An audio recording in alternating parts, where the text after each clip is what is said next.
Hi hello నమస్తే. నేను మీ కట్టా కార్తీక్. మీకు కనపడుతున్నటువంటి ఈ వ్యక్తి పేరు రణ్యారావు.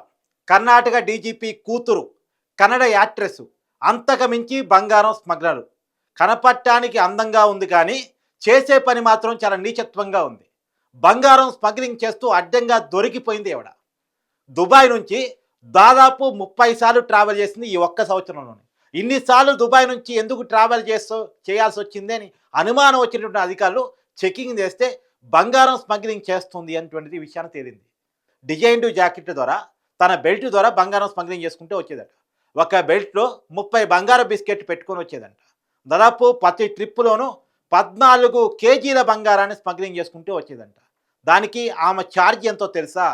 పర్ కేజీ బంగారం స్మగ్లింగ్ చేసినందుకు కేజీకి ₹1,00,000 కమిషన్ తీసుకుంటుందంట. అంటే దాదాపు 12 కేజీ నుంచి 14 కేజీల వరకు ప్రతి ట్రిప్పులో స్మగ్లింగ్ చేసిందంటే ఇప్పటి వరకు ఈ సంవత్సరంలో 30 ట్రిప్పులు అయినాయి అంటే ఒక్కసారి లెక్కేసుకోండి.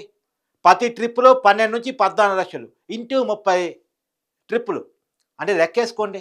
12 ఇంటూ 30 12 లక్షలే ప్రతిసారి తనకి వచ్చిందని కమిషన్ వచ్చింది అనుకుంటే 12 లక్షలు ఇంటూ 30 ట్రిప్పులు లెక్కేసుకోండి. దాదాపుగా 4 కోట్లకు చేరింది. అంటే ₹4 కోట్ల పర్ ఇయర్ తన సంపాదన కేవలం స్మగ్లింగ్ ద్వారా. భారతదేశంలో బంగారం స్మగ్లింగ్ ముఠారు తన సభ్యురాలిగా ఇప్పటికైతే పోలీసులు అనుమానిస్తున్నారు. ప్రస్తుతం ఆమెను పోలీసులు అదుపులో తీసుకున్నారు. కోర్టుకి ఆమెను సరెండర్ చేశారు. కోర్టు రిమాండ్ విధించింది. ప్రస్తుతం జైలు జీవితాన్ని గడుపుతూ ఉంది.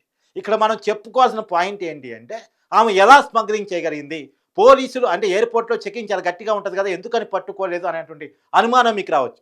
ఇక్కడే చాలా కరాఖండిగా చెప్పాలని విషయం ఏంటంటే ఆమె డీజీపీ కూతురు కావటం వల్ల ఆమె దిగే సమయానికి ఒక కానిస్టేబుల్ రెడీగా ఉంటాడు. ఆమెను సేఫ్గా బయటికి తీసుకెళ్తాడు. అంటే ఒక కానిస్టేబుల్ సహకారంతో ఆమె ఎప్పుడూ కూడా బయటకు వస్తూ ఉండేది. బయట ప్రోటోకాల్ వెహికల్, డీజీపీ కూతురు కాబట్టి ఒక ప్రోటోకాల్ వెహికల్ ఉంటుంది. ఆ ప్రోటోకాల్ వెహికల్ వెళ్ళిపోతూ ఉండేది. ప్రోటోకాల్ వెహికల్ కాబట్టి ఎవరు చెక్ చేసుకునేవారు కాదు.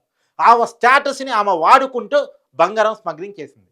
మరి కర్ణాటక డీజీపీ మాత్రం ఈ స్మగ్లింగ్కు నాకు ఏ సంబంధం లేదు, నా కూతురు బంగారం స్మగ్లింగ్ చేస్తుందన్న విషయం నాకు తెలవదు అని చెప్పే ప్రయత్నం చేస్తున్నాడు. మరి తెలవనప్పుడు కానిస్టేబుల్ ఆమెను ఎలా రక్షించాడు? ఆమెకి ప్రోటోకాల్ వెహికల్ ఎలా పోయింది? ఈ విషయాలకు కూడా సమాధానం రావాలి. మరి డీజీపీ మీద కూడా ఎంక్వైరీ ఉంటుందా? కర్ణాటక ప్రభుత్వం, సిద్ధరామయ్య ప్రభుత్వం అక్కడ ఉన్నటువంటి డీజీపీ మీద ఎలాంటి యాక్షన్ తీసుకుంటుంది అనేటువంటిది మనం చూడాల్సినటువంటి పని. కానీ ఒక విషయం మనం గుర్తుపెట్టుకోవాలి. ₹4 కోట్ల పర్ ఇయర్ సంపాదించగలుగుతుందంటే ఆమె యాక్ట్రెస్గా ఎన్ని సినిమాలు నటించింది అని లెక్కలో తీసినప్పుడు 2014, 16, 17 ఒక 3 సంవత్సరాలు ఆమె సినిమాల్లో నటించినట్టు, దాదాపు 3 నుంచి 4 సినిమాల్లో ఆమె నటించినట్టు తెలుస్తూ ఉంది. అంటే సినిమాల్లో పెద్దగా క్లిక్ కాలేదని మనకు అర్థమవుతుంది. సినిమాల్లో ఆమె ఎంతమంది తెలుసో తెలియదో కానీ బంగారం స్మగ్లర్గా మాత్రం ఇప్పుడు అందరికీ తెలిసిపోయింది ఆవిడ. ఈ 3-4 సినిమాల్లో ఆమెకు ఎంత సంపాదన వచ్చి ఉంటుంది? కానీ ఆ సంపాదన అంతా బంగారం స్మగ్లింగ్ ద్వారా ఇవాళ సంపాదిస్తూ ఉంది. అంతకంటే మించిన సంపాదన. వాళ్ళ డీజీపీగా, ఐపీఎస్గా వాళ్ళ నాన్న ఎంత శాలరీని సంపాదిస్తాడు? కోర్టు అయితే సంపాదించాడు కదా. సినిమా యాక్ట్రెస్గా కూడా ఆమె పెద్దగా క్లిక్ కాలేదు కాబట్టి కోర్టు అయితే సంపాదించి ఉండదు కదా. సినిమా ఇండస్ట్రీ ద్వారా సంపాదించలేనటువంటి డబ్బుని వాళ్ళ నాన్న డీజీపీగా జీతం ద్వారా సంపాదించలేని డబ్బుని స్మగ్లింగ్ ద్వారా ఏమో సంపాదిస్తుంది. చూడండి మరి ఎట్టా చేస్తుంది అనేటువంటిది.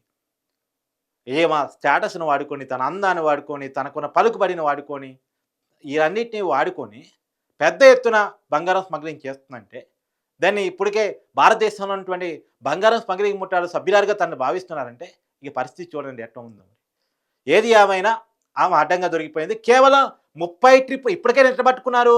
ఆ 30 సార్లు దుబాయ్ నుంచి ఇండియాకి రావటం, ఇన్నిసార్లు ఎందుకు ఆమె ట్రిప్ వేసింది అనేటువంటిది గమనించి ఆమెని పర్సనల్గా చెక్ చేసినప్పుడు తేలినటువంటి విషయం ఇది. దాదాపుగా ఆమె ప్రతిసారి 14 కేజీల బంగారం అని చెప్తున్నాను కదా, దాని విలువ 14 కోట్ల వరకు ఉండొచ్చంట. అంటే ప్రతి ట్రిప్పులోనూ 14 కోట్ల విలువైన బంగారాన్ని ఆమె స్మగ్లింగ్ చేస్తూ ఉంది. ఇందాక నేను చెప్పింది ఆమె 4 కోట్లు అనేది ఆమె కమిషన్ మాత్రమే. కానీ బంగారం ద్వారా, స్మగ్లింగ్ ద్వారా ఆమె ప్రభుత్వానికి బురిడి కొడుతున్నటువంటి ఆదాయం ప్రతి ట్రిప్పులోనూ 14 కోట్లు. 14 కోట్లు ఇంటూ 30 ట్రిప్పులు లెక్కేసుకోండి, ఎంత వస్తుందో లెక్కేసుకోండి. సో కొన్ని 100 కోట్లు వచ్చేటువంటి అవకాశం కనపడుతూ ఉంది. అంటే ఈ పరిస్థితుల్లో అంత పెద్ద ఎత్తున ఆమె స్మగ్లింగ్ చేస్తుంది. సో పెద్ద ఎత్తున ₹100 కోట్ల ప్రభుత్వాన్ని బురిడి కొట్టించేసి బంగారం స్మగ్లింగ్ చేస్తూ ఉంది.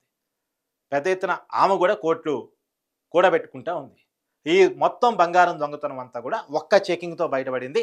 అది కూడా కేవలం 30 ట్రిప్పుల మీద వచ్చినటువంటి అనుమానంతో మాత్రమే. ఆ ఈమె ట్రిప్పులు గినక పెద్దగా సీరియస్‌గా తీసుకోకపోయి ఉండుంటే ఆమె బంగారం బిజినెస్ కొనసాగుతూ ఉండేది. మరి ఇది ఎన్నాళ్ళ నుంచి చేస్తా ఉంది? ఇప్పటికి ఎన్ని ట్రిప్పులేసింది?